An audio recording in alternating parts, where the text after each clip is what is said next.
నేనైతే ఈ విషయం తెలుసుకున్న తర్వాత చాలా అంటే చాలా బాధపడ్డాను. నాకు జున్నంటే చెప్పలేనంత ఇష్టము. ఊరెళ్తే పక్కింటి వాళ్ళో, ఎదురింటి వాళ్ళతో ఆవి ఇంతే ఆ పాలతో జున్ను చేసుకుందాం అనేసి ఎన్నో సార్లు ఎదురు చూశాను.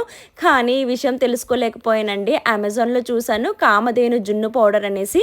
సరేలే ట్రై చేద్దాము అన్నట్లుగా నేను 300 గ్రామ్స్ అయితే తీసుకున్నాను. ఒక్క ప్యాకెట్ వచ్చేసి 100 గ్రామ్స్ అనమాట. సో, ఇంకా 100 గ్రామ్స్‌కి మనము హాఫ్ లీటర్ పాలైతే తీసుకోవాలి. ఇక్కడ నేను 1 లీటర్ పాలలో 200 గ్రాములు కామధేను జున్ను పౌడర్ వేశాను. అండ్ బెల్లం వచ్చేసి సరిపడంత తీసుకున్నాను. నా దగ్గర బెల్లం పౌడర్ ఉంటే డైరెక్ట్‌గా మిక్స్ చేసేసాను.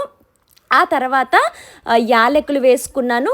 ఆ తర్వాత పెప్పర్ పౌడర్ వేసేసి చక్కగా కలుపుకున్నానండి. ఉండలు లేకుండా కలుపుకోవాలి. అండ్ ఇక్కడ మనం ఇడ్లీ చేసుకున్నప్పుడు ఏ విధంగా అయితే ఆవిరి పట్టుకుంటామో అదే విధంగా మూత పెట్టేసి నేను ఇక్కడైతే ఆవిరి పెట్టుకుంటాను. ఫస్ట్ టైం కదా ఎలా వస్తుందో ఏంటో అని చెప్పేసి కొంచెం టెన్షన్ ఉండేది. కానీ ఓపెన్ చేసి చూస్తే అబ్బబ్బబ్బబ్బా! టేస్ట్ అయితే వేరే లెవెలు. మనకి సేమ్ ఆవినప్పుడు మనకి పాలు ఇస్తారు కదండీ! అది ఎలా అయితే టేస్ట్ ఉంటుందో ఎగ్జాక్ట్‌గా అదే టేస్ట్ అండి.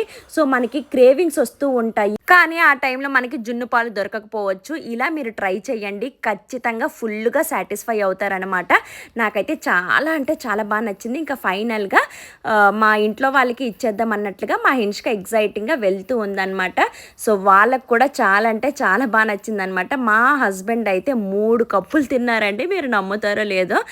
అందరికీ కూడా చాలా బాగా నచ్చింది. ఇంకా ఫైనల్‌గా నేను కూడా టేస్ట్ చూద్దాం అనేసి చూశానండి. టేస్ట్ అయితే చెప్పనవసరం లేదు. మీరు కూడా ఖచ్చితంగా ట్రై చేయండి ఫ్రెండ్స్. కామధేను జున్ను పౌడర్ అనేసి ఉంటుంది. ఇది ఎలాంటి ప్రమోషన్ వీడియో కాదు. నాకు నచ్చింది మీతో షేర్ చేసుకున్నాను. మీరు కూడా నచ్చినట్లయితే ట్రై చేయండి.